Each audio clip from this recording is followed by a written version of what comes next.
Technical glitches, everybody. Here we go. Ladies and gentlemen, we are here for the first ever Twitch game show. I present to you Elementary Knowledge Showdown, ladies and gentlemen, brought to you by Baz Hero 13. That is I. So, ladies and gentlemen, gamers, trivia buffs, and curious wanderers of the digital realm, tonight you are not merely tuning into a Twitch stream. Oh no, you are stepping into an intellectual battleground where wit, wisdom, and a touch of nostalgia will collide. This is not just a game, it's a voyage back to the foundations of knowledge, a place where the everyday becomes extraordinary and the simple becomes surprisingly complex. Picture this, you're back in your grade school days, sitting at a slightly too small desk, pencil in hand, and the chalkboard glistening and with the teacher's fresh notes. Do you remember the confidence you had then? The feeling that the answers were within your grasp? Until that one impossible question stumped you. Now, years later, we are here to see if those lessons have stuck or if they were lost in the shuffle of adulthood. This is Elementary Knowledge Showdown, a test of everyday brilliance we all claim to have. Tonight, you will face off against a series of diabolical questions designed to challenge even the sharpest of minds. Our questions spans math, science, history, geography, language arts, pulling from the various curriculums that defined our childhood. But here's the twist. They're just tricky enough to make you wonder, how on earth did I pass this grade? Over the course of 3 intense rounds, you'll laugh, you'll learn, and maybe, you'll yell at your screen when answering something you totally should have remembered. But no pressure, right? So grab your thinking caps, your lucky snacks, and maybe a notebook to jot down some "I totally knew that" question. Because the time has come to put your brain power to the test. Will you rise to the challenge and prove your true intellectual titan? Or will you find yourself humbly by the deceivably simple questions that rip up even the best of us? This is your moment. This is your challenge. This is the Elementary Showdown. Ladies and gentlemen, let's begin. But first, I would like to start off by introducing our 3 lucky contestants, the first to ever do this on Twitch. I'd like to invite the first one up here. Sir, good morrow. Ladies and gentlemen, this is, how would you like to be referred to today? Stevens. Stevens, welcome to the showdown. How is it here? How is it like? What is it like being here, my friend? I was promised there'd be a $5,000 cash prize. And indeed there will be, my good friend. In due time. In due time. Not today, in due time though. Okay. Stovens, what do you have to say to the masses? How confident are you in this? I kind of dazed off in school a lot, so I'm not confident whatsoever. All right, we have a good warrior here. Give it up for Stevens. Stevens, thank you very much. Thank you. Now, ladies and gentlemen, for our second contestant, this is a man of true brain power, true intellect, a man who should not be played with. Sir, how would you like to be referred to today? My name is Kuldeep Singh. Okay, how would you like to be referred to today? As you would imagine, I'm in IT support, so I should be pretty good at this game, I would say. Okay, we have the IT specialist. Thank you, IT specialist. Thank you. Wait, before you go, what would you like to say to the masses? Go me. Okay, go me indeed. That is the second of our contestants, and the third and final contestant. This is a man who has traveled beyond all seas, a man who only a fedora can handle. Ladies and gentlemen, how would you like to be referred to today, sir? Kitty. Kitty, welcome, Kitty. Welcome, my good friend Kitty. Kitty, what do you like to say to the masses? I'm really into role playing in bed. And bacon, egg, and cheese from Dunkin' Donuts. A little bacon, egg, and cheese for the boy. Thank you, Kitty. Thank you. I appreciate it. All right, ladies and gentlemen, you have got to be introduced to our 3 contestants today. All fine gentlemen, of course. And so now we will begin with the first question of the day. Now, to some ground rules. Each question will be worth 100 points or 1 tally mark for the first round. There's 3 rounds made of 10 questions. Okay, the contestants will have 30 seconds to answer the question, to think of the question, and they will be brought up, and they will give us their answer. So, to begin, we will start off with round 1, question number 1. Now, ladies and gentlemen, let me just get my utensil out here, my phone, so I actually know what the question is. So, gentlemen, your first question of the day. This is a math question. Okay? Stemming from the hearts and souls of math class. Question number 1 is a softball. What is 5 times 12, ladies and gentlemen? 5 times 12. We will switch the camera to the contestants here. Contestants, you have 30 seconds. Your time begins now.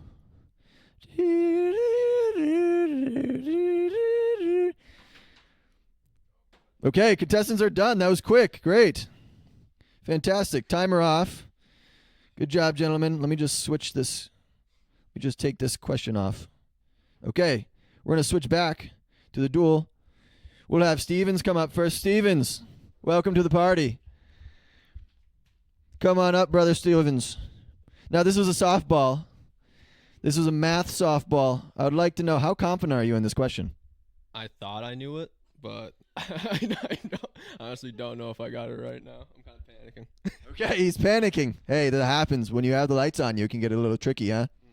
Stovens, I would like you to flip over your whiteboard and say what you have. 60. All right, thank you, Stovens. We'll tune in. We'll let you know if you got it right. Okay, next contestant, our IT specialist. Come on up. Oh, we're making a mess here. Now, ladies and gentlemen, you should be able to see the answer displayed on the screen. For those who are wondering, IT specialist, how are you? I'm great. Okay, what do we have here? 60. Okay, how confident do you feel about that? That is the same as Mr. Stovens. Fantastic. Okay, thank you. Thank you. All right, our next contestant, Kitty, come on up. Like I said, ladies and gentlemen, we start off with a softball just to kind of ease our contestants into it, help them feel the flow of the game. Now, Kitty, how confident do we feel today? Very confident. Fantastic. All right, Kitty, show the world what we have. We got 60, baby. We got 60s, ladies and gentlemen, and that is the correct answer. Congratulations to all Team Kitty. Congratulations to all our contestants for getting the first question right. I would say that would be pretty embarrassing if we got the first one wrong. That would be bad. That would be very bad. All right, ladies and gentlemen, second question of the night. We will be going back into some science here. We will be starting off with science. I will read the question aloud now. Question 2 of round 1. What is the largest planet in our solar system? Okay. Before you begin, I will switch to the contestant view. And then 30 seconds is on the clock. You may begin now. Again, I will repeat the question. What is the largest planet in our solar system? And the IT man is already done. Love to see it. Kitty Bones is struggling here to figure out what it is. Ladies and gentlemen, put it in the chat if you believe that you know what the answer is. Stovens puts it down. Kitty puts it down. And here we go. Okay. Now we will switch screens here. Here we go. I will display the answer on the screen momentarily. First, I would like to welcome up our IT man. The man who is so confident. He finished within seconds, people. Within seconds. IT brother, how confident do you feel? You wrote that down very quickly. Hopefully it is not false confidence. Hopefully not. Now, why do you think you have this correct? It's just in my gut, you know. Probably learned it in 6th grade, 5th grade. Okay, he feels it. So, ladies and gentlemen, I will display the correct answer on the screen. And now, our IT fellow, what do you have? Jupiter. All right, that is his answer. Thank you, Mr. IT guy. We hope that Jupiter is a planet. We hope. Indeed, that's all we can do at this stage of the game. Stovens, I will have you come up next, Mr. Stovens. Come on up.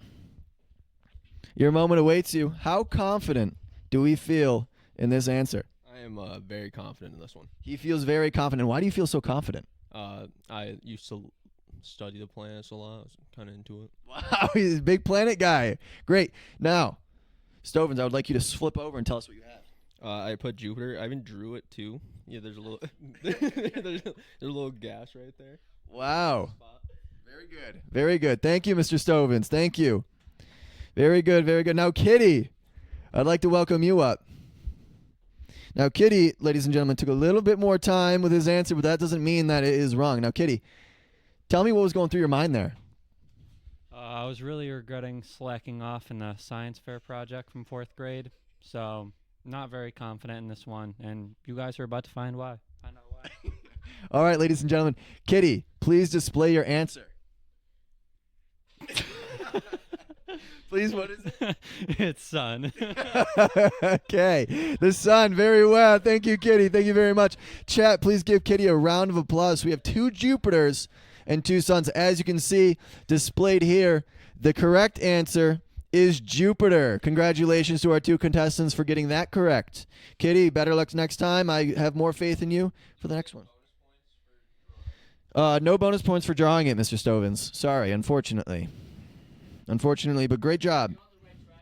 Fantastic. Fantastic, truly. Waste of time, some would say. All right, ladies and gentlemen, we are moving on to our 3rd question of round 3. It's a tight game so far, and it will only hopefully stay as tight as we want. No pun intended. Anyways, question 3 of round 1. We are going to geography. What is the capital of the United States? Now, before you start, let me just switch the screen here to the contestant view. And the timer is on. You have 30 seconds for your answer. Again, the question is, what is the capital of the United States?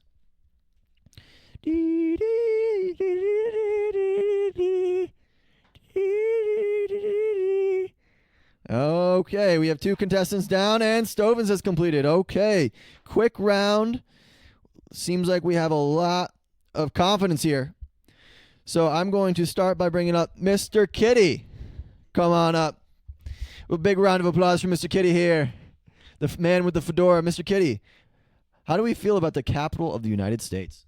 I think I feel pretty good, Baz. Okay. We like that. So, Kitty, please show us your answer, and what is it? We got Washington, D.C. Washington, D.C. for Kitty. Very good, very good.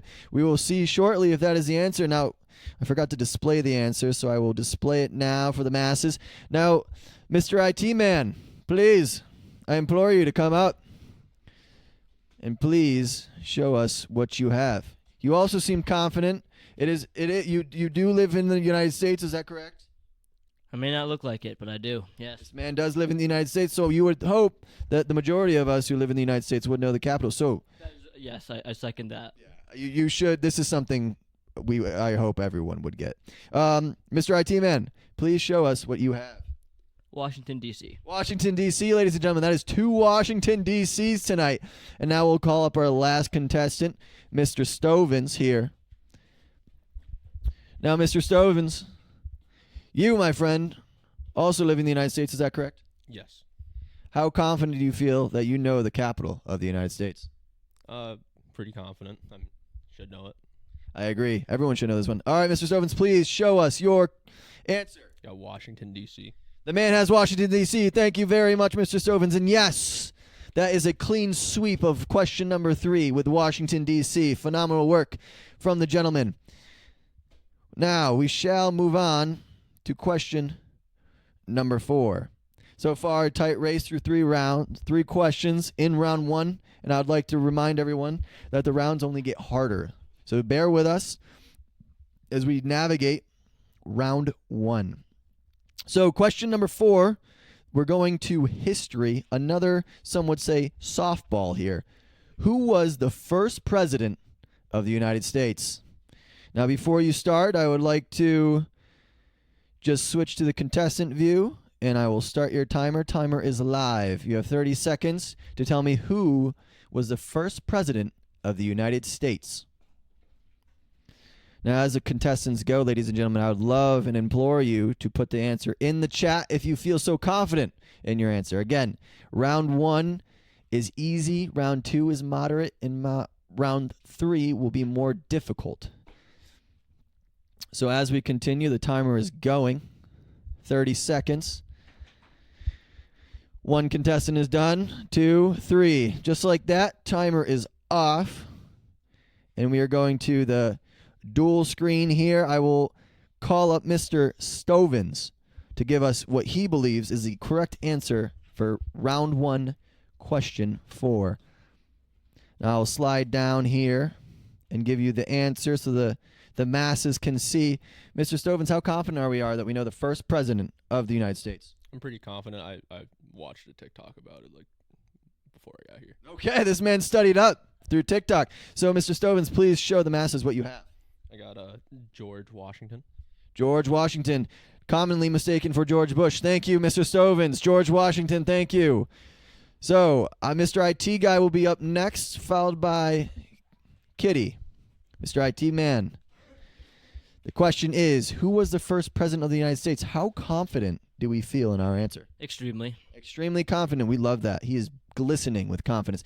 Mr. IT man, please give us your answer. George Washington. George Washington. That is 2 George Washingtons for question number 4. Now we will bring up our third contestant, Mr. Kitty. Mr. Kitty, again, the question is, who was the first president of the United States? Some would say this is a softball. Some would say I'm taking it easy on you guys. How would you feel about this question? A little backstory. I was this man last Halloween at school. Honestly, lots of success in the George Washington costume, baby. Oh, the George Washington costume, and that is 3 in a row. Thank you very much, Mr. Kitty. And that, my friends, is the correct answer for round 4. So please mark appropriately, and we will move on to question number 5. Now, question number 5, this one stems from the English language. Question number 5 of round 1 will be displayed. It is from English. It is an English category. What is the plural of mouse? The plural of mouse, ladies and gentlemen. Now, before you begin, I will switch over to the contestant view, and I will start the timer here. You have 30 seconds to give me the answer of the plural mouse before I gave away the answer. Plural mouse is the question. And it looks like our contestants are done, so we will switch to the dual view, ladies and gentlemen, and I will request that Mr. IT man, please come up. And I will display the answer here to question number 5 for those in the chat that are wondering. Now, Mr. IT guy, the question was, what is the plural of mouse? How do we feel about this question? I feel very nice about it. Oh, he feels very nice about it. Now give us your answer. Mice. Mice. Wow. What a play on words. This guy really gets it. Man of quality. All right, Mr. Kitty, I would ask you to come up next to give us what you believe is the plural of mouse. Mr. Kitty, how do we feel about this question? This should be right in your category for Kitty. Oh, this is great. You know what they say about the 3 blind? The 3 blind what? 3 blind mice. Yeah. Thank you, Mr. Kitty. So that is 2 mice answers, and we are moving on to the third and final contestant here to give his answer for round 1, question 5. Stovins, how do we feel? Pretty confident. Alrighty, let's hear it. Mice. Mice again. That is 3 in a row. Congratulations to all. That is another sweep for question number 5. The contestants are on fire lately. We are going to move on to 6 here. Question number 6 is a science question. This one will bring you back. And so I will display the question here as a science question. What are the 3 states of matter? Ladies and gentlemen, the 3 states of matter. And before you begin, I will switch it to the contestant view, and your 30 seconds start now. I will repeat the question. What are the 3 states of matter? Ladies and gentlemen. And for those who are watching virtually, please, in the chat, let us know what you believe the 3 states of matter are. Mr. Kitty is the first contestant done. The IT man coming in second. We are waiting on one soul left. Mr. Stovins, who has now completed it. Okay, we will switch to the dual contestant view. And we will come down. And I ask Mr. Kitty to come on up to be the first one to answer our question. What are the 3 states of matter? Now, Kitty, how do we feel about this question? A little science for you. I mean, after getting the one about the planets wrong, I could be hit or miss, but feeling pretty good. All right. Well, let's see what you have. So we got solid, liquid, and gas. Solid, liquid, and gas, ladies and gentlemen. Thank you, Mr. Kitty. All right. So that is a solid, liquid, and gas for the question, what are the three states of matter? I will now ask Mr. IT Man to come on up and give us his answer to this question, this elementary question. Now, Mr. IT Man, how confident do we feel about this? Not gonna lie, I was not feeling good until he showed his, and now I feel great. Okay, so we got a little group confidence here. So, Mr. IT Man, what do we have? Liquid, solid, and gas. Liquid, solids, and gases, ladies and gentlemen. That is 2 contestants out of 3 with the same answer. Let's see if Stovins can make it 3 for 3. Now, before I continue, I also should probably display the answer for you who are watching. And there it is. And Mr. Stovins, what are the 3 states of matter? I said solid, liquid, and gas as well. Solid, liquid, and gas is clean sweep. Congratulations, Mr. Stovins. That is a point for you and for everyone. Another clean sweep for question 6. And again, I promise you, for those who are falling asleep in your chair, these will only get harder. Now, question 7. This stems from mathematics. This is a question that will really bring you back. If a triangle has 3 equal sides, what is it called? Ladies and gentlemen, you will have 30 seconds to solve this question, starting now. Again, I will repeat the question for you. If a triangle has 3 equal sides, what is it called? The 30 seconds are up and going. If you are watching from home, chat, let us know. Mr. IT Man is the first to finish, followed by Kitty. We are wondering, what is the name of a triangle with 3 equal sides? Mr. Stovins is really turning those gears. I can see the smoke blowing. He is working on it here. Timer is ticking down. I can't see the timer, so hopefully it's still going. It is ticking away, and Stovins is done. Okay, ladies and gentlemen, we'll take away the timer. We'll switch to dual view, and I will have our IT friend come on up and give us what he believes is the answer to the name of a triangle with 3 equal sides. All right, before we start that, I will display the answer for question number 7. Mr. IT Man, how do we feel? I think that I feel good about it, but I could be wrong. Okay. So the question was, if a triangle has 3 equal sides, what is it called? Equilateral. An equilateral triangle. Okay. Thank you, Mr. IT Man. That is one equilateral. We will bring up Mr. Kitty here to give us what he believes is the answer to question 7 of round 1. Mr. Kitty, how are we feeling about this?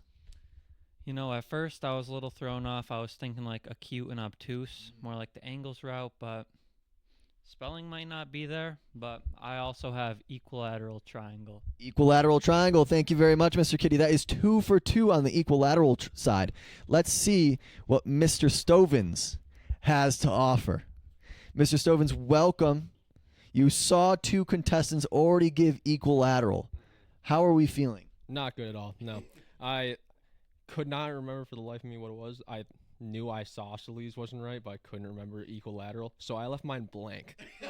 Okay, blank. Very good. So that is 2 for 3 on the equilateral triangle answer. So congratulations to the 2 contestants that were able to get that correct. Equilateral triangle was the answer to what you call a triangle with 3 equal sides. So now we will be jumping to question number 8. And we will be going down the geography pathway.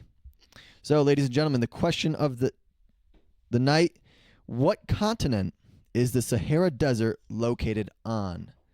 Now, ladies and gentlemen, you will have 30 seconds to answer this question, starting now. Again, for the folks back home that missed the question was, what continent is the Sahara Desert located on? Mr. Stovins is the first to be done. IT Man is jamming with this the beautiful music of his brain, and Kitty is done as well. A quick round here.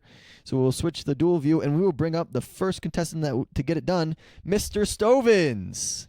Mr. Stovins, come on up and give us the answer to what continent the Sahara Desert is located on. I wrote Africa. Africa is his answer for the continent that the Sahara Desert is located on. Thank you, Mr. Stovins. Fantastic.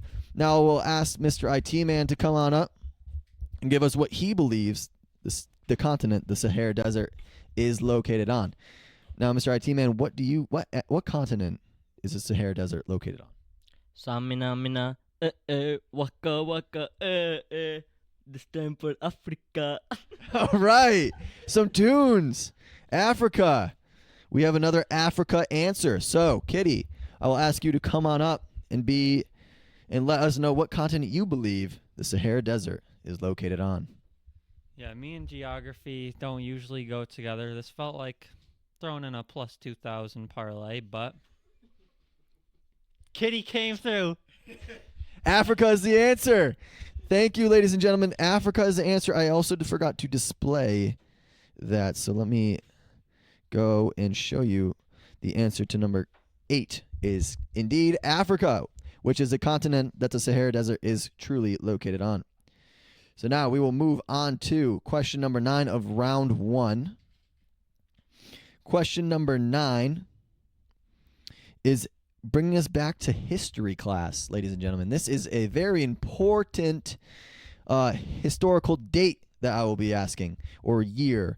So I will display the question here for round 9. Then the question is a history question. What year did Christopher Columbus first arrive in the Americas? I will repeat the question one more time. What year did Christopher Columbus first arrive in the Americas? Now the contestants will have 30 seconds to answer this question starting now. What year did Christopher Columbus first arrive in the Americas?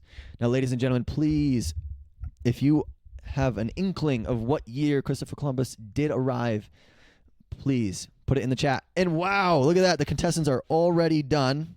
So we switch to the dual view, and I will ask that Mr. Kitty come on up and give us what year he believes Christopher Columbus first arrived in the Americas.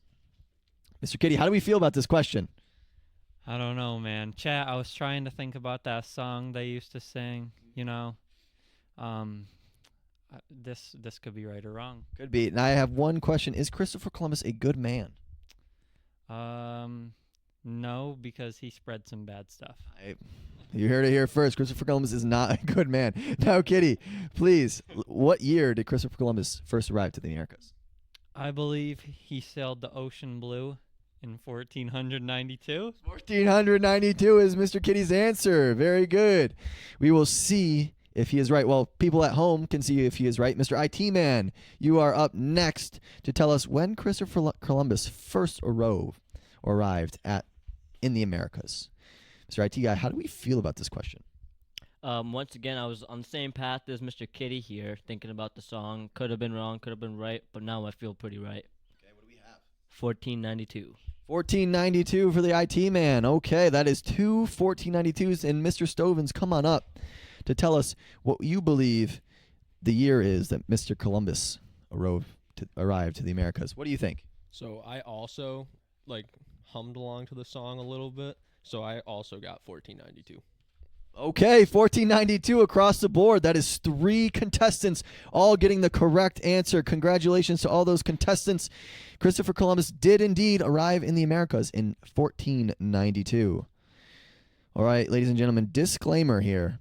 This may be the hardest question of the night that is in round 1.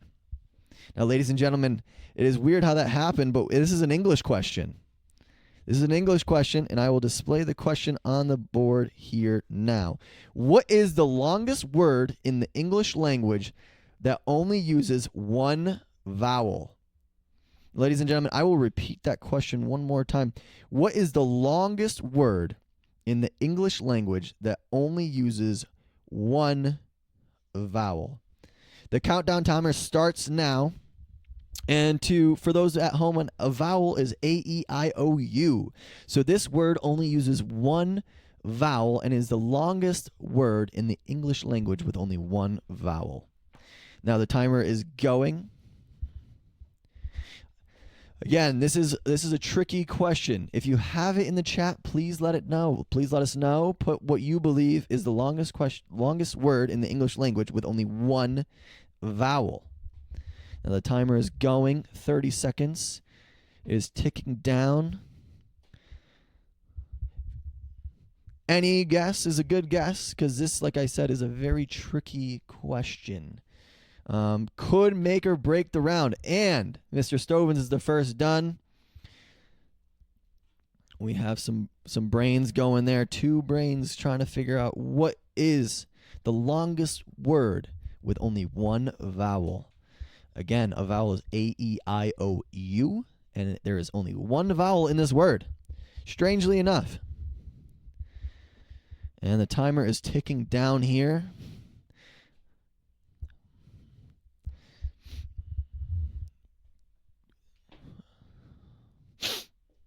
Here we go. What do we think? Is the timer 5? What was 4, 3, 2, 1, and we are okay.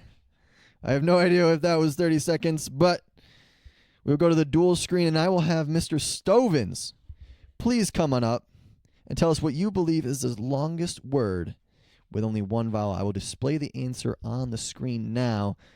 Ladies and gentlemen, Mr. Stovins, what is the longest word in the English language with only one vowel? The longest one I could come up with was 6 with flight. Flight. Very good, Mr. Stovins. Very good. Congratulations. That was flight for Mr. Stovins. Now the IT man is coming up to give us what he believes is the longest word with only one vowel. So Mr. Stovins had 6. How do we feel? Awful. He beat me. He beat me on 6, I'll tell you that. What, Mr. IT guy, what do we have? Bonds. Bonds? Bonds. Like, okay. Thank you, Mr. IT guy. We have bonds here for the longest word with only one vowel, which Mr. Stovins actually beat. So, Kitty, I will ask you to come on up. The third contestant here. Please let the people know. How do we feel about this question, first off? This is a tricky one. Terrible. Okay. Now, let us know, what do you have for the longest word with only one vowel? I'm going to take this as a marketing opportunity. I want OG Mudbone, a classic. Couple vowels in there, but it's okay. Okay, there you have it. Wasn't expecting that for an answer, but you have OG Mudbone as a marketing stunt. Very good, Kitty. Congratulations on the marketing stunt. Close, as you can see displayed on the screen. The correct answer is strengths with an S. So strength with an S, strengths, which has 1, 2, 3, 4, 5, 6, 7, 8, 9 letters, is the longest word with only one vowel. Congratulations to those at home that was able to get that right. That is a tricky question, and we struck out here today. Now, we will be going through starting round number 2. But before we start that, let's go over to the contestants and interview them about how they feel they did in round 1 and what their scores are. So we'll start over here with Mr. Stovins. Mr. Stovins, round 1 is now over. How do we feel it went? What is our score? And what do you predict for the next round? So I'm sitting at 8 points right now, feeling pretty confident. Only got a couple wrong. I did leave the board blank on one. That was pretty bad. Okay, a double thumbs up for Mr. Stovins with 8 points. Now, Mr. IT Man, how are we feeling? How did we do? And what do we forecast for the future? I do feel pretty good right now. I think that last one was the only one I got wrong so far. But my mind is starting to get a little bit boggled, so I'm thinking the future holds some tough ones. Okay, there you have it. So Mr. Stovins with 8, Mr. IT Man with 9, and now we'll bump over here to Kitty. Kitty, how did that round go? How do you predict the future rounds going, and how are we feeling right now after round 1? Honestly, round 1 was pretty solid. You know, the last question really stumped me. We went for longest words. I went for longest of something else. The sun, man. That was embarrassing. Sorry to if I've made any new fans out there, Kitty's coming for round 2 and 3. All right, there you have it. Kitty is dialed in and ready for round 2 and 3.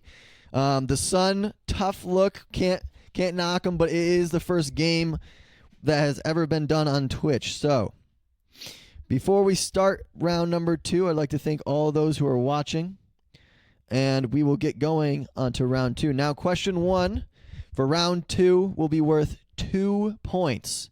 2 points here. So the first round was only 1 point, and now will be 2. So again, that makes Stovins with 8, Kitty with 8, and Mr. IT Man with 9. So Mr. IT Man has a slim lead, but things can change drastically here because now the points are now doubled. So question number 1 of round 2 is a math question. I will display it here for the masses. The question is, what is the greatest common factor of 12 and 16? Now, I will display the contestant view, and we will start the countdown timer now. Your time begins now. I will repeat the question. What is the greatest common factor of 12 and 16?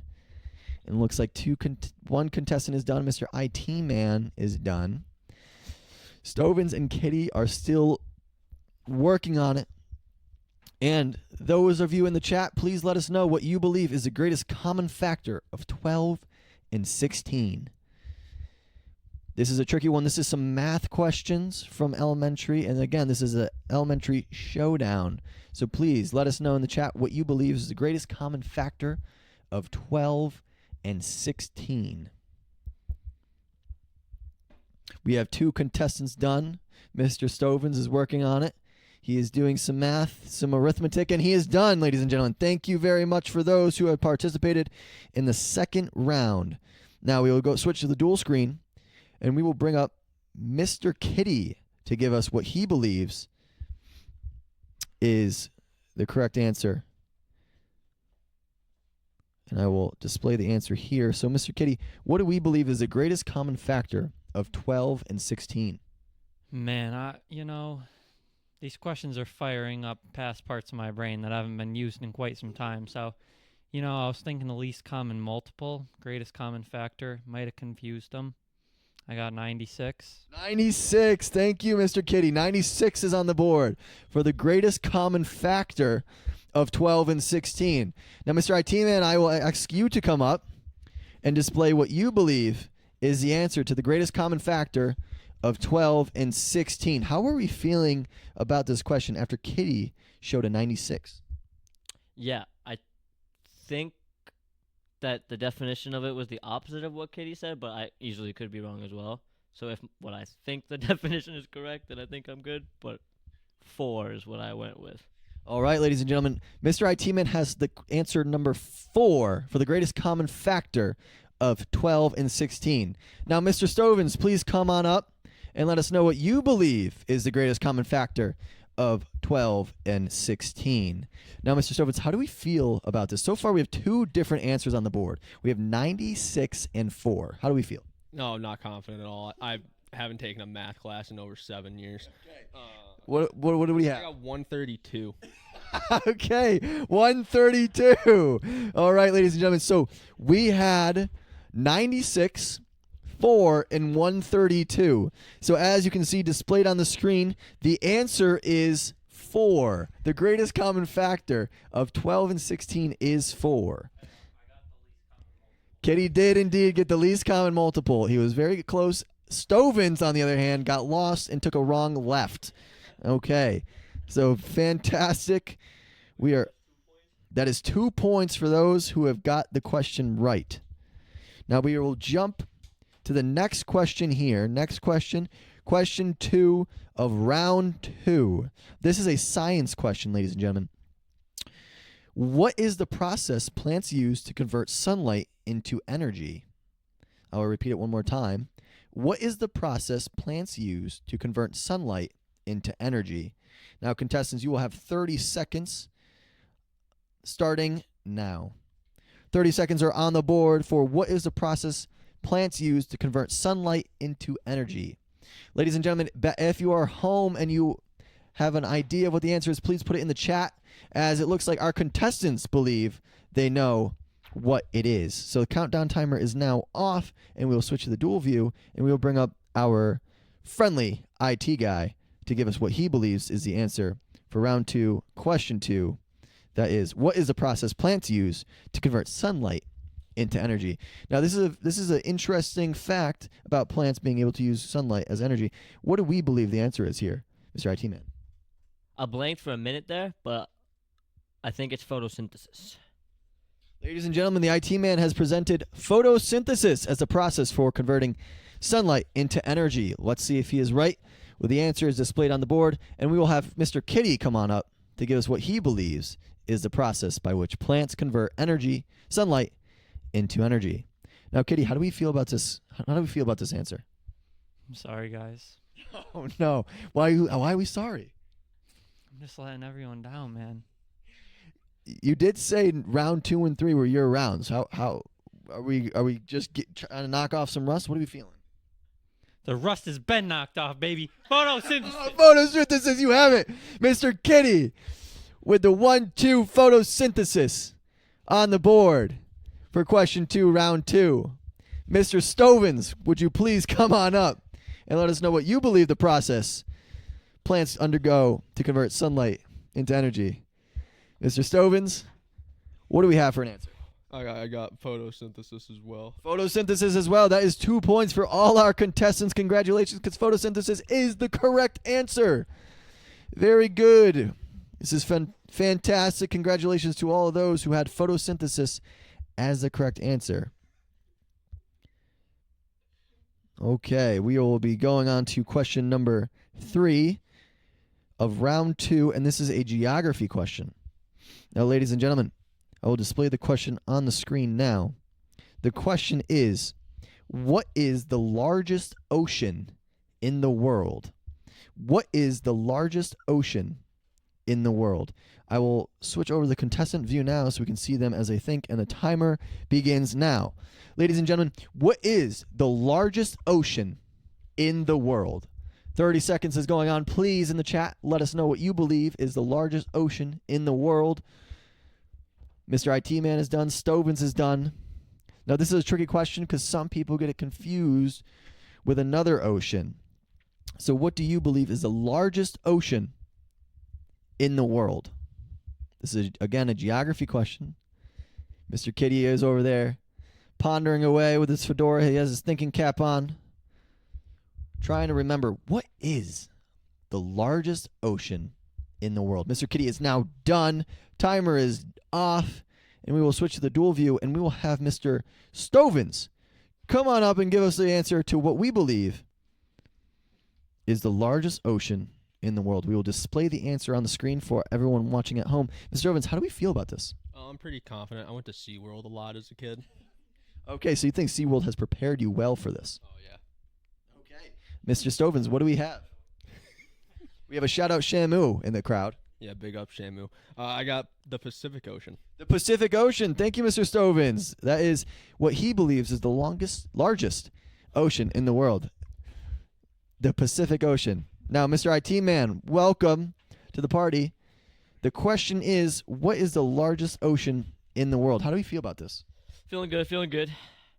Pacific Ocean. Pacific Ocean. Very good, Mr. IT Man. We have Pacific Ocean, and now we have Kitty coming on up to let us know what he thinks is the largest ocean in the world. Kitty, what do we think the largest ocean in the world truly is? No acting performance this time. We got Pacific Ocean. I'm going to take my 2 and go sit back down. He's going to take his 2 and go sit back down, because that is correct, ladies and gentlemen. The Pacific Ocean is indeed the largest ocean in the world. That is 2 points for all our contestants. Congratulations to those. Now we will move on to question number 4 of round 2. This is a history question for all our history buffs out there. We're going to go back into time to talk about an ancient civilization. So the question is, for question 4, round number 2, which ancient civilization built the pyramids? I will switch over to the contestant view now, and I will start the timer. Your 30 seconds start now to let me know what ancient civilization built the pyramids is the question. Put it in the chat if you believe you know what ancient civilization indeed built the pyramids. I'm not asking you how they built the pyramids because I don't think anyone knows that. I'm asking who built the pyramids. The ancient civilization. Kitty is done. Stovins is done. And the IT man is finishing up now, and we are done. Ladies and gentlemen, that is a wrap for that, and we are moving on to the dual view so I can display the answer for question number 4 of round 2, and I will ask Kitty to come on up and let me know what ancient civilization truly built the pyramids. And this is, we'll see if we get any aliens here. Mr. Kitty, who built the pyramids? You know, I almost wrote my answer in hieroglyphics Interesting. Why is that? because I think that it was Egyptians. All right, Mr. Kitty believes that the Egyptians are the ones who went and built the pyramid. Let's see if the others agree. Mr. IT man, come on up and let us know what you believe or who you believe built the pyramids. Mr. IT man, what ancient civilization built the pyramids? Yeah, I'm feeling what Kitty said. I could be wrong about what it's exactly called, though, but I went with ancient Egypt / ancient Egyptians. Okay, you have it here, ancient Egypt / Egyptians for Mr. IT man. And now we have the third contestant coming on up, Mr. Stovins. Mr. Stovins, how are we feeling? 2 contestants have now given us Egyptians. I'm quite confident. Okay, he's quite confident. Let's see what you have here. I put Egyptians, but then in little parentheses underneath aliens, because there's no way they did that shit by themselves. There you have it, ladies and gentlemen. Aliens did show up, and that is 2 points for all our contestants. Congratulations, everybody, because the Egyptians, for what we know, are the people who did indeed make or construct the pyramids. Congratulations to those that got it correct in chat. Now we will switch over to the main screen here, and I will give you question number 5 of round 2. We are officially halfway through our trivia night here, and I thank you all for watching. And we are going to go to an English term. Ladies and gentlemen, I will display the question here. What is a term for a word that has the opposite meaning of another word? Ladies and gentlemen, I will repeat it one more time. What is a term for a word that has the opposite meaning of another word? Now, contestants, I will switch it to your contestant view and give you 30 seconds. Your 30 seconds begin now. What is a term for a word that has the opposite meaning of another word? Mr. Kitty is done extremely fast. He must be confident in what the answer could be, followed by IT guy and Mr. Stovins. Okay, timer is done, and we will switch to our dual view here so we can get a peek at what the answer is. So again, the question is question 5 of round 2. What is a term for a word that has the opposite meaning of another? Now, Mr. Stovins, I have displayed the answer on the screen here, so if you could please come on up and tell us what you believe the answer is to what is a term for a word that has the opposite meaning for another. Please let us know what we believe it is. So at first I didn't think I knew it, but then I remembered it like instantly, and I felt like a fucking dumbass. So acronym. Okay, ladies and gentlemen, we believe Mr. Stovins has given us acronym as the term for a word that has the opposite meaning of another word. Acronym here. Now, Mr. IT man, I will ask you to come up and see if you too have acronym as the answer for the term of a word that has the opposite meaning of another. Now, Mr. IT man, how do we feel about this question? I think I got this one right, but Stevens might have put me in doubt. So Mr. Stovins has put you in doubt. Oh, and you can see here the reaction from Mr. Stovins. What do we believe is the term? Antonym. And he gives us antonym, and Stovins, with a horrible reaction, his confidence completely disheveled here. And we will ask Mr. Kitty Bones to come on up and be maybe possibly the tiebreaker as to what is a term for a word that has the opposite meaning of another. Kitty, how do we feel about this? We have conflicting answers here. Yeah, you know, we heard Mr. Stovins call himself a dumbass. So I'm going to use the antonym and call myself smart on this one. Wow, ladies and gentlemen, that was very good. And that is indeed the answer, antonym. Not quite acronym, it is antonym. Very close. They both start with A. Thank you, Mr. Stovins. And that it will be 2 points for Kitty and the IT man. Now, ladies and gentlemen, this is what happens when you have too much confidence in your answer. Now, we will go to the main view here, and we will go on to question number 6. And this is a science question for round 2. Ladies and gentlemen, I'll display the question here. The question is a science question. How many bones are in the adult human body? Again, I will repeat the question. How many bones are in the adult human body?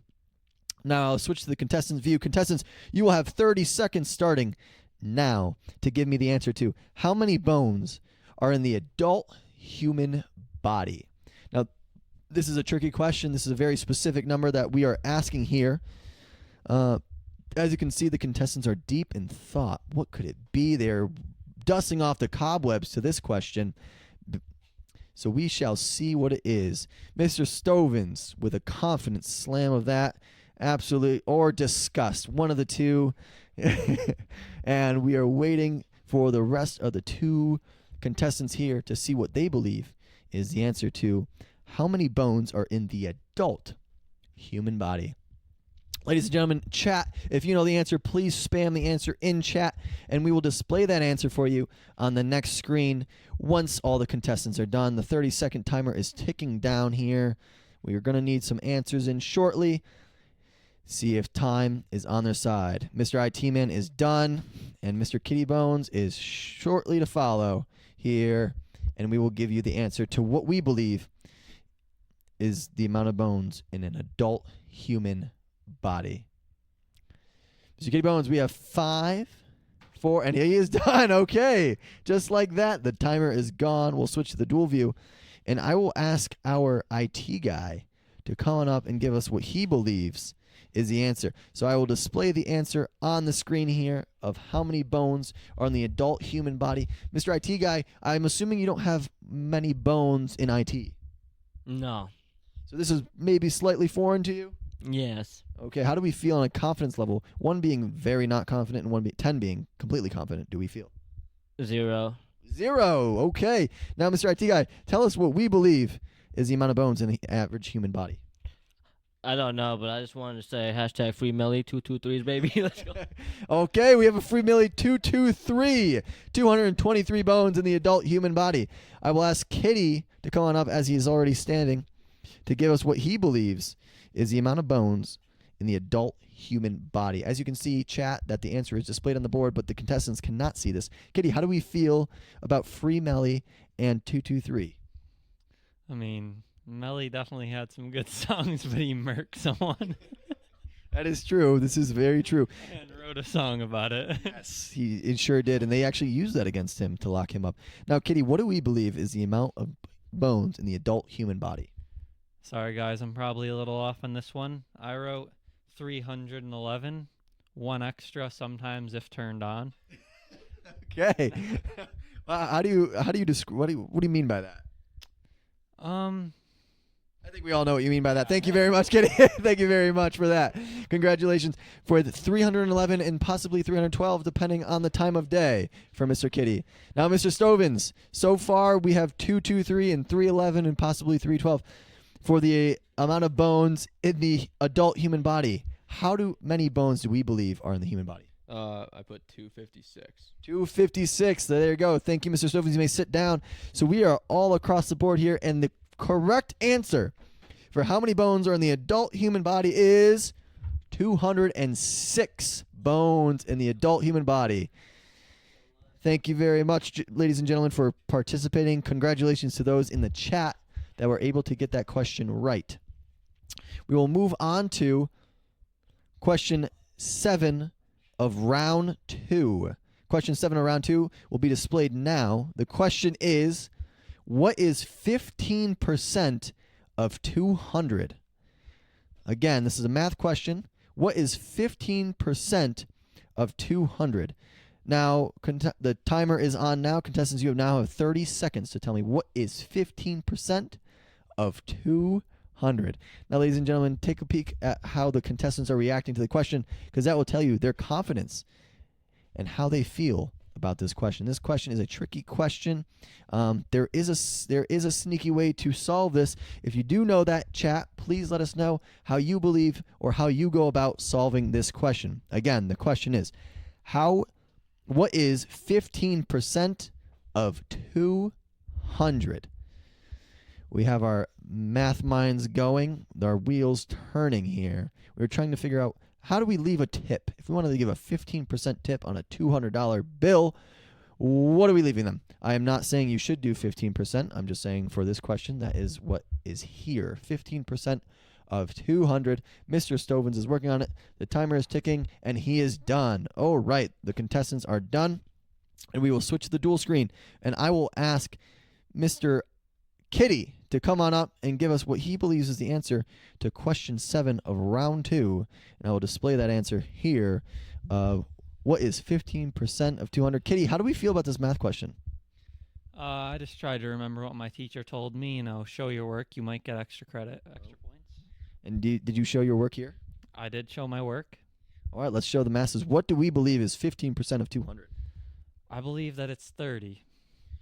That is 30 beans for Mr. Kitty. Thank you, Mr. Kitty. 15% of 200. He has 30 beans. I want to ask Mr. Stovins to come on up and let us know what he believes is 15% of a whopping 200. Mr. Stovins, how do we feel about this question? I have lost all confidence since the question 2 questions ago. I wrote 35. Okay, 35 for Mr. Stovins. And now we will have our IT man come on up and let us know what he says. So far, we have 30 and 35. Mr. IT man, we have 2 separate answers. What do you believe is the answer? Yeah, so at first I did 10% of 200 is 20, and then half of that is 30, and then I just double-checked it with work as well, like Kitty did, and I also got 30. And we have 30 here, and ladies and gentlemen, that is indeed the correct answer. 30 is the correct answer for 15% of 200. So congratulations to Kitty and Mr. IT Man. For that, you guys deserve those 2 points. Well deserved. That is a tricky question, and as I said, these questions are only getting harder. So shout out to the contestants for doing some great work. Now, round 2, question 8. This is a question based on geography. Now, this one will really get your wheels turning, and I will display the question on the screen now. Ladies and gentlemen, which country is known as the land of the rising sun? I will repeat the question one more time.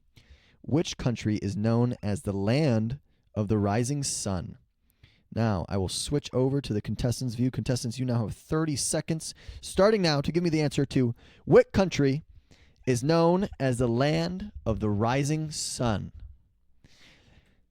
Now, you have to go back, think about what we learned in grade school. What countries could this possibly be? The land of the rising sun. 30-second timer is going. You can see the contestants thinking, what could this possibly be? Maybe a guess in the dark. Who knows what they're going to do, and who knows if it will be right. Only time will tell about what country is known as the land of the rising sun. And ladies and gentlemen, I would like to thank our sponsor, ChatGPT, for coming up with these questions. As a fine job that he does. And it looks like our contestants are done, so we will switch to the dual view here. And I will display the answer to question 8 of round 2. And I will ask Kitty to come on up and let us know what he believes is the country that is known as the land of the rising sun. Kitty, how do we feel about the land of the rising sun? Where do we want to take a vacation to? According to my answer, nowhere. I'm staying in the country, baby. Okay, so what do we think is the land of the rising sun? It's wrong, guys. I know. Sorry. USA. We have the USA, known as the land of the rising sun, not the land of the free, and for the land of the rising sun. Okay, Mr. IT Man, please come on up and let us know what you think is a country that is known as the land of the rising sun. This is a tricky question that we had to go back and how did you come up with your answer? First, I tried thinking what accent came into my mind, and then I'm pretty sure the sun rises in the east and sets in the west. Could easily be wrong, but those things combined, I went with Australia. Australia. Thank you, very much, Mr. IT Man. So we have USA, the land of the free, and also the land of the rising sun. We have Australia, and now let's see what Mr. Stovins has to offer. Mr. Stovins, how do we feel so far? We have two very different answers. Yeah, I don't think I'm close at all. Okay, you don't think? Why is that? Just because. Not China. Okay. All right. Thank you, very much, Mr. Stovins. He has China. So again, we had the United States of America. We had Australia, and we had China. As you can see there on the screen, the answer is Japan, the land of the rising sun. Mr. Stovins, very close in proximity, sir. But yes, you can also think of the flag as a red sun on the flag. I believe that's what it is. So that is Japan as the land of the rising sun. Now we will switch to the main view. Again, congratulations to all those that got that right. We struck out here on that question, but we will continue forth nonetheless. We will move on to question number 9. Question number 9 of round 2. This is a historical question. We will be going back a few years, and I will display the question now. Question 9 of round number 2. So question 9 of round 2 is, who wrote the Declaration of Independence? Now, this is a very tricky question. I will ask it one more time. Who wrote the Declaration of Independence? Now, I will switch to the contestants' view, and your timer starts now. Ladies and gentlemen, please give us who wrote the Declaration of Independence. This is question 9 of round 2. This is a tricky question. This is for our history buffs out there. If you do know the question to who wrote the Declaration of Independence, please put that in the chat now, as we are wondering, who could that have been? Who could have possibly wrote the Declaration of Independence? We have Kitty and Mr. IT Guy who are done, and Mr. Stovins working on it, and he has now completed his task. So we will switch over to the dual view, and we will get some answers. I will ask Mr. Stovins, please come on up and let us know what you believe, who you believe wrote the Declaration of Independence. Mr. Stovins, how do we feel about this question? Once again, I'm still not confident whatsoever. I wrote Thomas Jefferson. Mr. Stovins wrote Thomas Jefferson, and he says he's not confident in that answer. So we will find out if he is right. I will ask Mr. Kitty to come on up and let us know who he believes wrote the Declaration of Independence. Now, ladies and gentlemen, if you know the answer, please, well, the answer's on the screen, actually, so you missed your time. But Mr. Kitty, please let us know who you believe wrote the Declaration of Independence. I don't even know who this guy fully is. Okay, so who'd you write down? I wrote Theodore Roosevelt. Who is that? He was a president, that's for sure, but a little bit later. Yes, good job, Mr. Kitty. You are on track. Who knows? Maybe I'm wrong and you are right. We will find out in a moment. Mr. IT Man, please come on up. And so we have one Theodore Roosevelt, and we have a very non-confident Thomas Jefferson. Mr. IT Man, how do we feel? I think Stevens can be confident. Thomas Jefferson. Thomas Jefferson is the answer for Monas, or for the IT guy, and let me tell you what, that is the answer. Thomas Jefferson is the answer, so congratulations to Mr. Stovins and the IT guy getting 2 points there. Mr. Stovins maybe needed to get some more confidence in his answer because he got that correct. So congratulations to all those watching who was able to get the man who wrote the Declaration of Independence as Thomas Jefferson. Now, our last question of round 2 is an English term. What is the main character of a story called? I will repeat the question one more time. What is the main character of a story called? Now we'll switch over to the contestant view, and your 30 seconds starts now. What is the main character of a story called? Now, ladies and gentlemen, this is an English term we are looking for. One singular term. And what could that be? What do we call the main character of a story? It looks like our contestants have all finished before the timer has gone up. And so we will switch to the dual view. And I will ask Mr. IT Man to come on up and let us know what he believes is what we call the main character. So, Mr. IT Man, let me just put the answer on the screen here for round 2. Question number 10. What do we believe the main character is called? I really wanted to write down main character, but I think it's protagonist. We have protagonist from Mr. IT Man. Thank you very much. So he believes that the main character is called a protagonist. Now, Mr. Kitty, I'll ask you to come on up, followed by Mr. Stovins. Now, Mr. Kitty, how do we feel about this question? I feel good, avid anime enjoyer. Shout out Naruto, Luffy, whatever you watch, chat. I also said protagonist. Thank you very much. We have 2 protagonists on the board here, and we can see if Stovins will make it 3 or if he's going to go a different route. Mr. Stovins, what do you believe is the name of the main character? Like Kitty, I also watch anime. Eren Yeager, protagonist. All right, thank you very much, Mr. Stovins, and that is correct. We have 2 points going to all contestants because protagonist is the correct answer. As you can see on your screen, that is what we call the main character. Congratulations to all those that participated and got that question right. So now we are moving into round 3 here. Before we start round 3, I will interview the contestants and see how they are feeling, and we will get a score update. We'll start on the other side here with Mr. Kitty and see how he's feeling. He did say round 2 and 3 were going to be his. Mr. Kitty, how did that question go? How did that round go, and how do we feel? Round 2, I'm kind of like Aaron Judge in the playoffs right now. As much as I hate to say it, I need to get the bat going again. I need a grand salami. Yeah, I need to turn it around. Round 2 was a disappointment. It's like when you finally meet up with that person you want to see in your last 30 seconds, All right, thank you, Mr. Kitty. And how many points are you leaving round 2 with?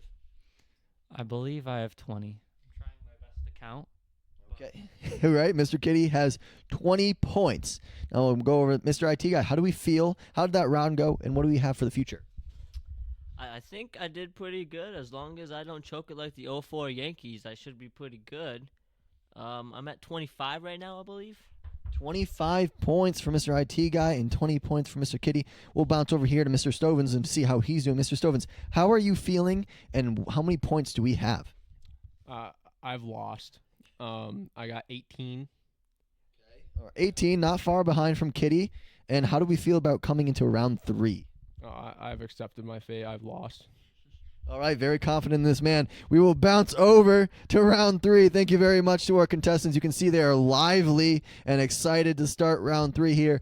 We have Mr. Stovins with 18 points, Mr. Kitty with 20, and Mr. IT Guy with 25. Now, ladies and gentlemen, this is starting round 3.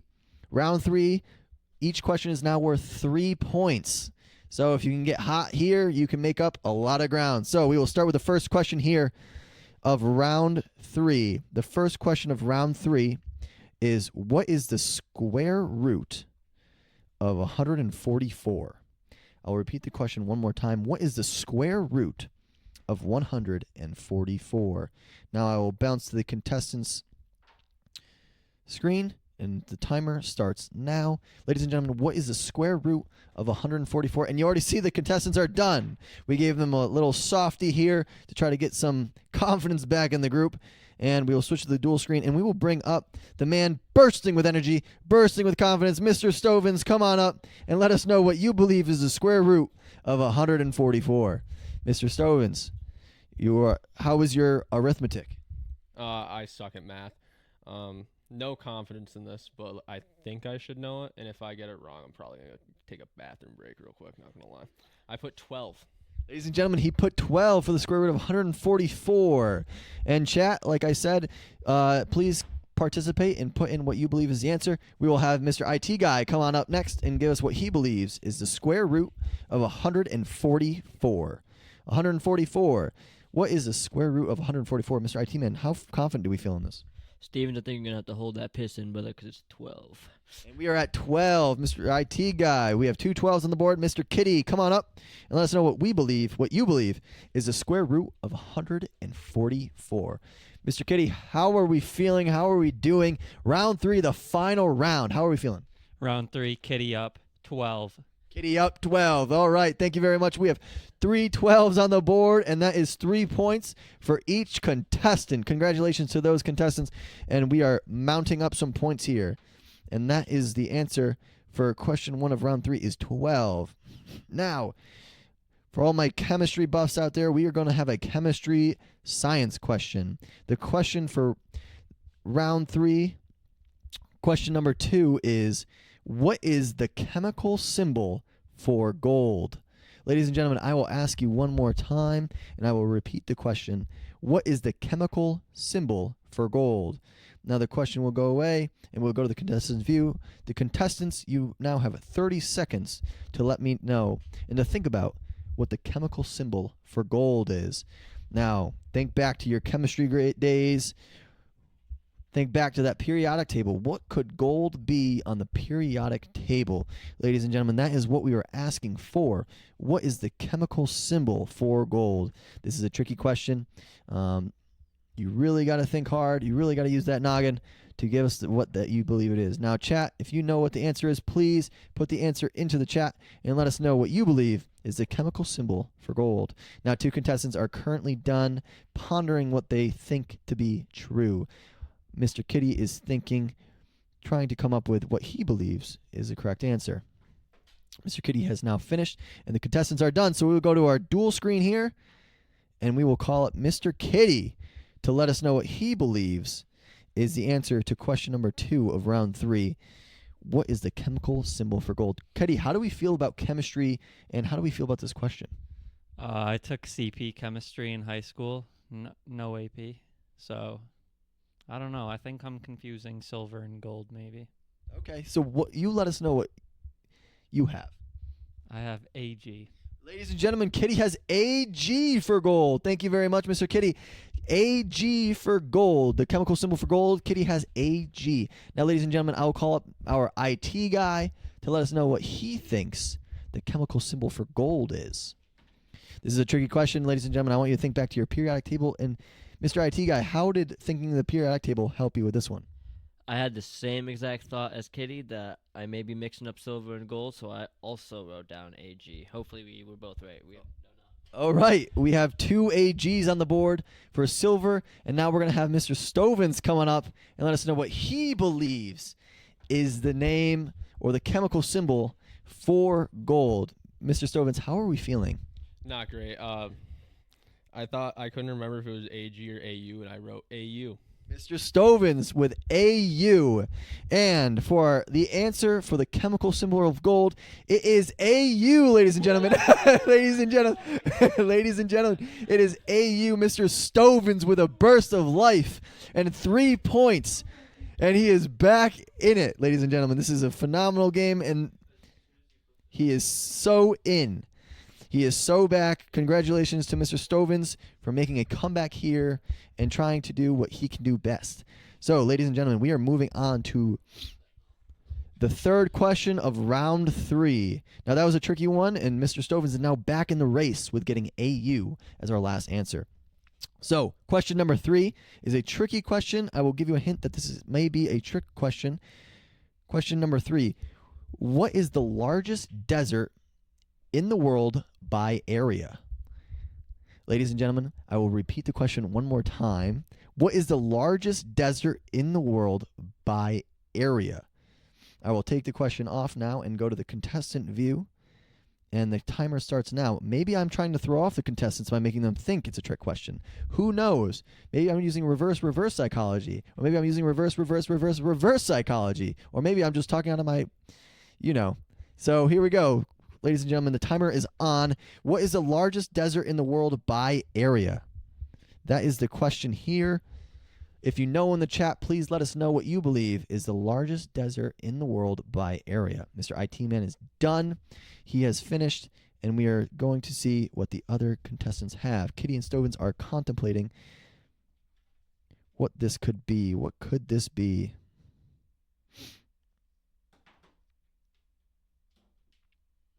All right, all the contestants are done, so we will switch to the dual screen after I take the timer off, pardon me, and we'll switch to the dual screen here.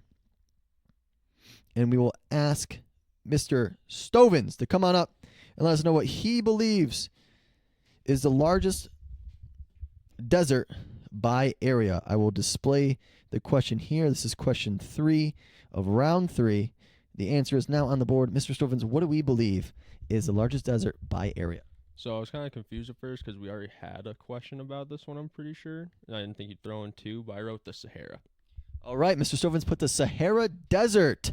Thank you very much, Mr. Stovins. We will have Kitty come on up and let us know what he believes is the largest desert by area in the world. Mr. Kitty, how are we feeling about this question? Mr. Stovins just revealed that he believes it's the Sahara. I'm not feeling good about it. As soon as you said trick question, you tried to go back and forth between whether you were using reverse psychology or not. I knew it was a trick question. I know it's a country, but I don't think I have the right country. We'll see, though. All right, Mr. Kitty, what do we have?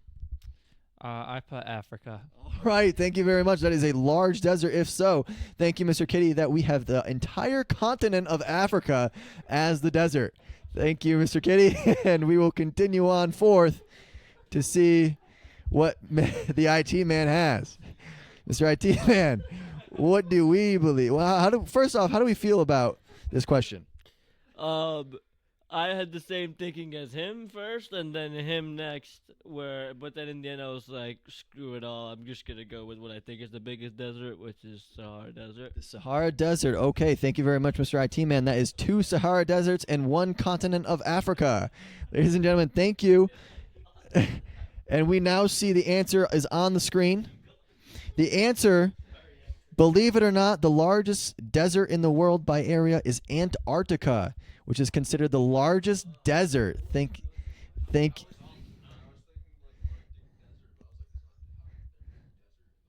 So, ladies and gentlemen, that is the answer. It was a slight trick question there that Antarctica is considered a desert.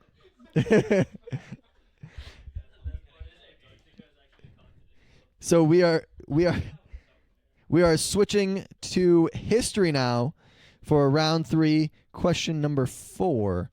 This will really get the wheels turning, and I will display the question now. The question is, who was the 16th president of the United States? I'll repeat the question one more time. Who was the 16th president of the United States? Now we'll switch over to the contestants view. Contestants, you now have 30 seconds on the clock to tell me who is or was the 16th president of the United States. Now, ladies and gentlemen, you have to think back to who could possibly be the 16th president of the United States and what could they have accomplished back then. So please let us know in the chat if you believe that you know who the 16th president of the United States was. We have 2 contestants done, and we have 1 remaining. As you can see, 1 remaining, and we are now done. All contestants are done. We will switch over to the dual camera, and we will have Mr. IT Man come up first to tell us who he believes is the 16th president of the United States as question 4 of round 4. We will display the answer now. And Mr. IT Man, who do we think is the 16th president of the United States? I believe that it is Big Dick Abe Lincoln. Okay, thank you, Mr. IT Man. That is one way to describe the 16th president of the United States. We will see if he is right. Big Dick Abe Lincoln. All right, Kitty, come on up and let us know who you believe is the 16th president of the United States. Kitty, how do we feel about this question? Team Kitty would like to use a phone a friend. Team Kitty would like to use a phone a friend. We will allow him to use this phone a friend to see if he can get help on this question. He would like to phone a friend. Who are you phoning? ZC. We are phoning a friend, ZC. Let's hopefully he calls. He answers. ZC. We're going to ring him on FaceTime. We are now FaceTiming who he hopes could be his savior and make sure he gets 3 points. If he doesn't answer, he's so fake. Oh, here we go. ZC. ZC, you're on the mic right now. Say what's up to the stream. Hey, what's up, you guys? It's ZC, bro. What's good? Here's a quick shot. Ladies and gentlemen, that is the man we are dealing with today. All right, Mr. ZC, the question of the round is, who was the 16th president of the United States? Well, everybody knows, bro. His name is Honest Abe, and I'll tell you, Honest was actually correct. They say his tip of his dick. All right, thank you very much. Thank you very much. That is ZC, ladies and gentlemen. Thank you, Kitty. Congratulations. You have submitted Abe Lincoln. All right, and we will have Mr. Stovins coming up and let us know who he believes is the 16th president of the United States. Stovins, how do we feel about this? Very, very good about it. Oh my goodness, I'm feeling very good about it. I also put Honest Abe Lincoln. I won't mention the other thing though. Okay, thank you very much, Mr. Stovins. And that is Honest Abe Lincoln. And congrats to all our contestants for 3 points, regardless of what was said about Mr. Abe Lincoln and how much he is packing. Congratulations, that is 3 points, and congratulations to those in the chat for getting that question right. So we will switch over and go to question number 5. All right, this is a English term we will be looking for. We are going back into English class. We will try to collect ourselves here so we can go on forth. So I will display question number 5 of round 3. It is now on the screen. What is the term for a comparison using like or as? I'll repeat the question one more time. What is the term for a comparison using like or as? Now we will switch over to the contestants view here, and we will put the timer on the screen. And the contestants, you now have 30 seconds to tell me what is the term for a comparison using like or as. The English term for the comparison using like or as. Now this is a tricky question. This is something that we learned very long ago, or that hopefully you all learned very long ago in elementary school. Please let us know what you believe is the answer in the chat, as this is the Elementary Knowledge Showdown. Ladies and gentlemen, that is what we are playing here, the Elementary Knowledge Showdown.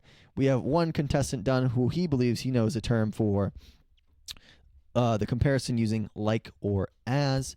We have 2 other contestants really trying to knock off that brain fog and tell us what could this term be. What could we possibly be looking for here? The timer is counting down. And what English term is the term for a comparison using like or as? And Mr. Kitty is done. We are having one contestant left, Mr. Stovins. The timer is ticking with, I'm assuming, 5, 4, 3, 2, 1, and Mr. Stovins retires with a nice grin on his face. Can't wait to see what he has put down. We'll put the timer away and go to duel, and we will start with Mr. Kitty. Come on up and let us know what you believe is the term for comparison using like or as. Mr. Kitty, how do we feel about this question? How confident are we? Not confident. You see, Mr. Kitty doesn't like, he loves. It's not in my dictionary. Oh, I see. And so what do we love about this question? What do we think like or as is? I just thought of the coolest word. Soliloquy. All right. Thank you very much, Mr. Kitty. Soliloquy as our answer for the term for comparison using like or as. Now we'll have Mr. Stovins coming up and let us know what he believes is the term for a comparison using like or as. Mr. Stovins, this is a tricky English question. Well, how do we feel? Not confident. I put on my board what my doctor said I'd be doing later in life, shooting blanks. Oh, interesting. All right, we're getting some medical knowledge on Mr. Stovins here tonight. That is a bonus for our viewers. Now we will have the IT guy come on up and let us know what he believes is the term for comparison using like or as. Now, in the chat, congratulations to all those who got it correct. Mr. IT guy, how do we feel about this question? On half of these, I'm just hoping that the first thing that pops into my head is the right answer. I think a metaphor is comparison without like or as, and a simile is like or as. Oh, and Mr. IT guy has given us the correct answer in simile, ladies and gentlemen. Simile is the correct word we were looking for, or term we were looking for comparison using like or as. Give it up for our IT guy there. Congratulations. I don't even think I displayed the answer for you guys, so let me do that quickly. And that was question number 5, where the answer is simile, ladies and gentlemen. Simile is the answer for comparison using like or as. So we will switch over to the main frame here, where I can give you the question number 6 of round 3. This one is a science question. Really got to go back to our biology days here, and I will ask you to tell me, what is the powerhouse of the cell? I will display the question now. I will read it one more time. What is the powerhouse of the cell? Ladies and gentlemen, you will have 30 seconds on the clock starting now to tell me what is the powerhouse of the cell. And Stovins and Mr. IT Guy are done very fast here. They're ready to tell us what the powerhouse of the cell is. And Mr. Kitty is in there thinking. Now, ladies and gentlemen, if you know what the question is, please let us know in the chat. Let us know what the powerhouse of the cell is. This is an important part of the cell. They call it where most cells get their energy from. Now, please let us know what the powerhouse of the cell is called. Mr. Kitty is now done, so we will switch over to the dual screen. The dual screen will let us see both the contestants up here and the contestants in their seats. So I will ask Mr. IT Guy to come on up and let us know what he believes is the powerhouse of the cell. We will display the answer now. Mr. IT Guy, this is a tricky question. This is bringing us back to biology. How do we feel about biology? I never took it in high school. I skipped it on purpose because I didn't want to cut up frogs. Okay, you didn't want to cut up frogs. Very good. So what do we believe is the powerhouse of the cell? I do believe that it's the mitochondria. Okay, ladies and gentlemen, the mitochondria is up on the board for the IT Guy. Mr. Kitty, come on up and let us know what you believe is the answer to the powerhouse of the cell. Mr. Kitty, this is a tricky biology question. How do we feel about it? I feel great. I feel like, this is one of those questions where you got to know it. And let's see if he knows it. Mr. Kitty, what do you have? We got the mighty mitochondria. All right. Thank you, Mr. Kitty. Fantastic. We have 2 mitochondria on the board. Let's see if we can make it 3. Mr. Stovins, come on up and tell us what we believe is the powerhouse of the cell. Mr. Stovins, how do we feel about the subject of biology? Shout out Daniel Louie, the GOAT. Mitochondria, the powerhouse of the cell. All right, ladies and gentlemen, we have a full sweep of correct answers here, with the mitochondria being the powerhouse of the cell. Congratulations to all the contestants, gaining 3 points in that question. Now we will switch over back to the main view so I can give you question number 7 of round 3. This one we're going to go for a little bit of math here. I want you to tell me what is the perimeter of a rectangle that has a width of 4 and a length of 7. Now, ladies and gentlemen, I will repeat the question one more time. A rectangle has a width of 4 and a length of 7. What is the perimeter? Now, contestants, you have 30 seconds starting now to tell me what the perimeter is of a rectangle that has a width of 4 and a length of 7. Now, 30 seconds are on the timer. All those in the chat, please let us know what you believe is the perimeter of said rectangle with a width of 4 and a length of 7. Now, this is a tricky math question here. For those that don't know what a perimeter is, you're going to be in trouble.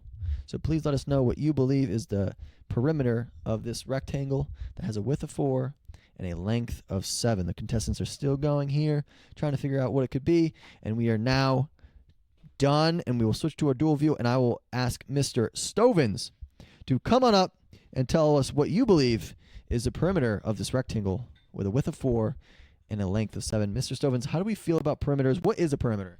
It's the distance around the whole object. Okay, and what is the distance around this object? 22. Mr. Stovins has given us 22. Thank you, Mr. Stovins, for your contributions to this round, and we will ask Mr. IT Guy to come on up and let us know what you believe the perimeter to this question is. Mr. IT Guy now. Mr. Stovins kindly gave us a definition of what the perimeter is. What do we believe the perimeter is? I believe Stevens is correct. And much like ZC's three-point shooting perimeter shooting percentage, the answer to this is also 22. 22. Thank you very much, Yeah, ZC apparently does not know how to play 2K, ladies and gentlemen. And we'll ask Kitty to come on up and give us what he believes the perimeter to this rectangle is. Mr. Kitty, we have 2 22s on the board. How are we feeling? Yeah, when I look down at this number, all it can make me think of was releasing gas emissions, and Travis Kelce. Both not good. Okay. Okay, 22. All right, you lost me there, but you got me in the second half. Thank you, Mr. Kitty. All right, it's a song. Swifty song. Swifty songs. All right, great. For all our Swifties out there, I'm sure they will appreciate that. And let me display the answer here for those wondering what it could be. The answer, congratulations to all our contestants here. The answer is 22 for the perimeter. That is another 3 points for all our contestants. All our contestants now gain 3 additional points because the answer was indeed 22. So we will switch over to our main view here, and I will give you the question 8 of round 3. So we have 3 more questions left. This one is a tricky one. We're going to geography, ladies and gentlemen. This is question 8 of round 3. The question is, what is the smallest country in the world by land area? I will repeat the question one more time. What is the smallest country in the world by land area? We will switch over to the contestant view now and start the timer. Contestants, you now have 30 seconds on the clock to tell me what is the smallest country in the world by land area. This is a very interesting question. Here, those in the chat, please let us know what you believe is the smallest country by land area. We are looking for the smallest country. And Siri is talking. Mr. Kitty's phone is going off. So we'll see what happens. I don't know. I didn't put this in the playbook. So we are waiting to see what this could possibly be. Again, ladies and gentlemen, what is the smallest country in the world by land area? That is the question. The timer is going. 2 contestants down. What is the smallest country by land area? Ladies and gentlemen, if you know it in the chat, please let us know. Please put it in the chat now as the timer is ticking. Mr. Kitty is finishing up his answer here, and we will give you the answer shortly. All right, we are done. We will go over to the dual screen, and we will have Mr. IT Man. Please come on up and let us know what you believe is the answer to the smallest country in the world by land area. This is question number 8 of round 3. We will display the answer for you now, and we will see how our contestants did. Mr. IT Guy, how do we feel about this question? I think I feel pretty good about it.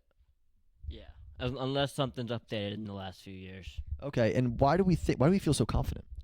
I have visited this place before, and I used to know that it was Luxembourg before, and it changed to this thing. So I'm pretty sure it's accurate. A history buff. Okay, Mr. IT Man, what do we have?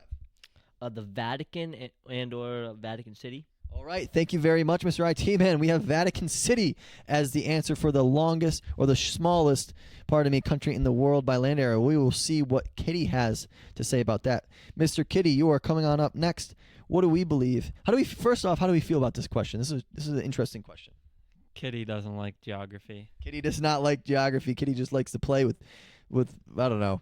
All right, anywho. Kitty, what do we have for our answer? I'd love to play with someone in this place, man. Aruba, one happy island. Okay, we have Aruba. All right, thank you very much, Mr. Kitty. Yeah, all right. We will move on to Mr. Stovins. Mr. Stovins, what do we believe is the smallest country by land area in the world? I am very confident in this one. Vatican. Okay, we have another Vatican City. Mr. Stovins, come on up. Why are we so confident in this answer? Modest didn't flip his board over, and I may or may not have seen the answer. Okay, we'll let that go. All right, good job, Mr. Stovins. So we will, as you can see, the answer is on the board. Vatican City is the correct answer. So congratulations to our 2 contestants that had the right answer. There is 3 points there. A tricky question with a trickier answer. Vatican City. Some may think it's a city, but no, is indeed a country. So this is another question. We are going back to history here. This is our second to last question, so thank you all for those who are watching and who are participating. Question number 9 of round 3 is, what war was fought between the North and South regions of the United States? I will repeat the question one more time. What war was fought between the North and South regions of the United States? Now we'll switch over to the contestant view here, and we will put the 30-second timer starts now. Ladies and gentlemen, please tell me what war was fought between the North and South regions of the United States. And already, look at that, 3 boards down, and we are ready to go on to the answers. Mr. IT Guy, would you please come on up and let us know what you believe is the answer to what war was fought between the North and South regions of the United States? Mr. IT Man, what do you believe is the right answer? I believe the right answer is the American Civil War. Okay, thank you very much. We have the American Civil War here for the answer. And now we'll have Mr. Stovins coming up and tell us what he believes is the war that was fought between the North and South regions of the United States. Mr. Stovins, how do we feel about this answer? I'm pretty confident. I was big into history in high school. All right, so we have a history buff here, ladies and gentlemen. And what is this war? I put the Civil War. All right, thank you very much, Mr. Stovins. And we'll have Mr. Kitty come on up and let us know what he believes is the answer to this question. I will display the answer now. Mr. Kitty, what war was fought between the North and South regions of the United States? Civil War. Civil War. Thank you very much, Mr. Kitty. That is 3 civil wars, and that is 3 correct answers for our contestants. Ladies and gentlemen, that is 3 more points added to their totals. And we are coming on to the last question here. The last question will be worth 5 points. Ladies and gentlemen, we will make this one worth 5 points to put a little extra oomph on the last question. And yeah, that's a great idea. We'll do a final score check before we go into the last question, just to see how close this is. Ladies and gentlemen, we will start over here with Mr. Stovins. Mr. Stovins, as you counted up, how many points do you have, and how are you feeling about the last question? Got a little confidence back that last round. I'm sitting at 39 points right now. Wow, 39 points. That is something. He is bounced back, ladies and gentlemen. We were going to bounce over to the IT guy to let us know how many points he has and what is he willing to put on the line. I believe I am at 46, so I think I'm out of his reach. Probably not out of his reach. I could definitely fumble the bag here. That's all on this question. Okay, we have 46 points for the IT guy. He thinks he is in the clear. We'll bounce over to Mr. Kitty. Mr. Kitty, how many points do we have here? 32. 32 points. Very good. And we're going to spice it up a bit. So we have 32 with Mr. Kitty. We have 39.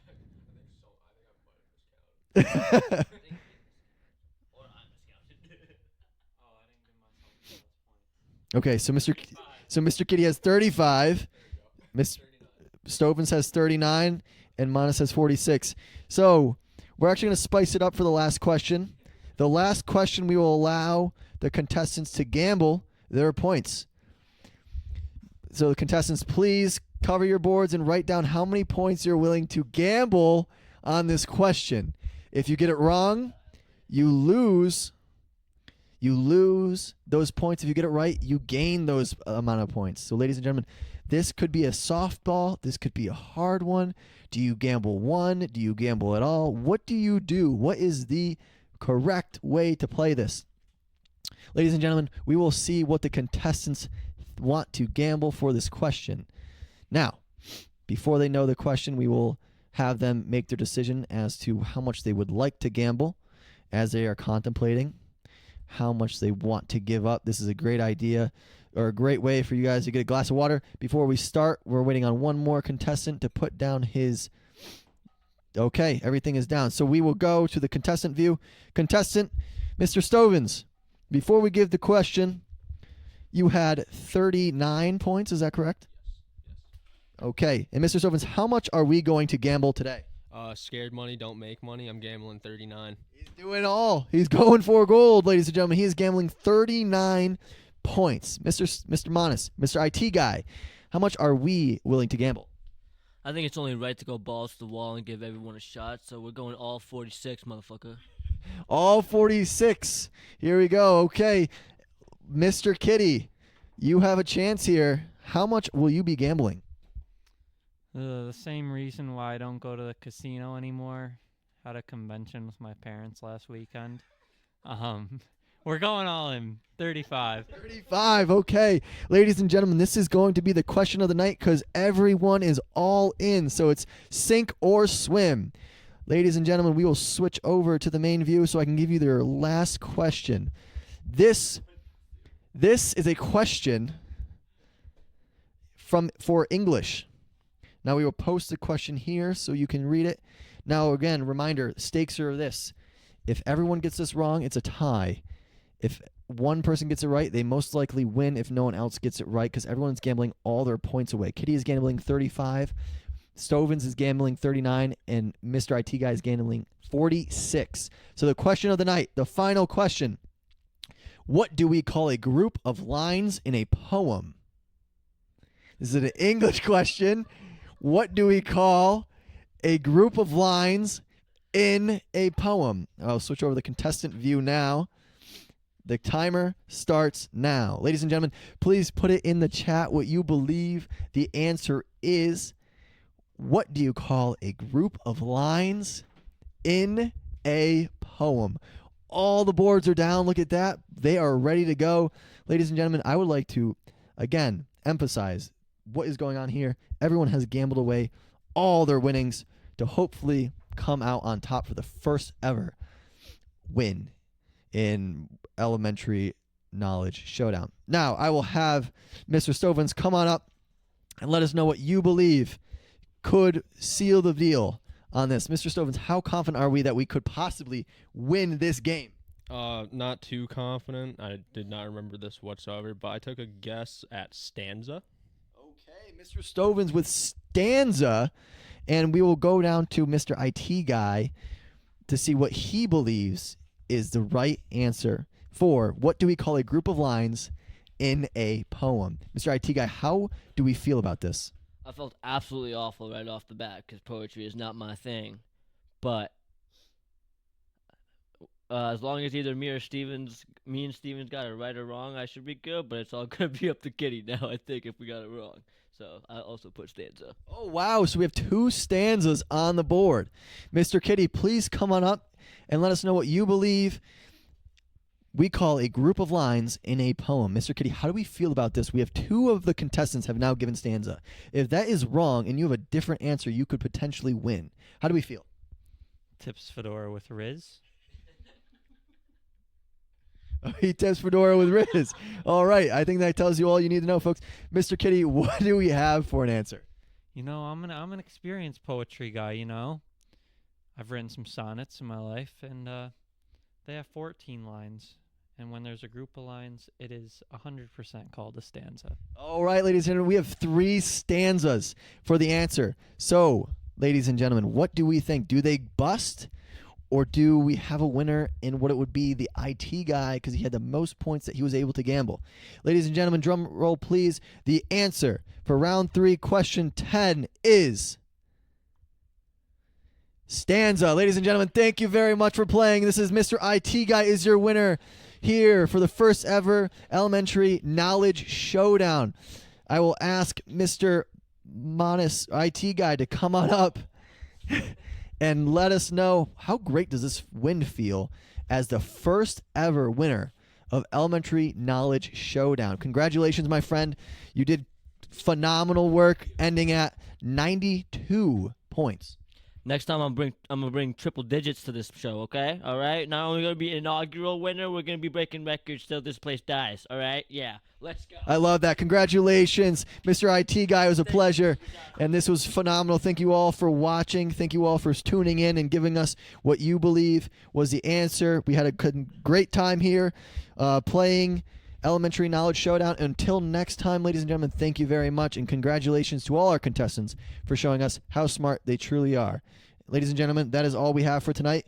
Take care, brush your hair, and see you next time.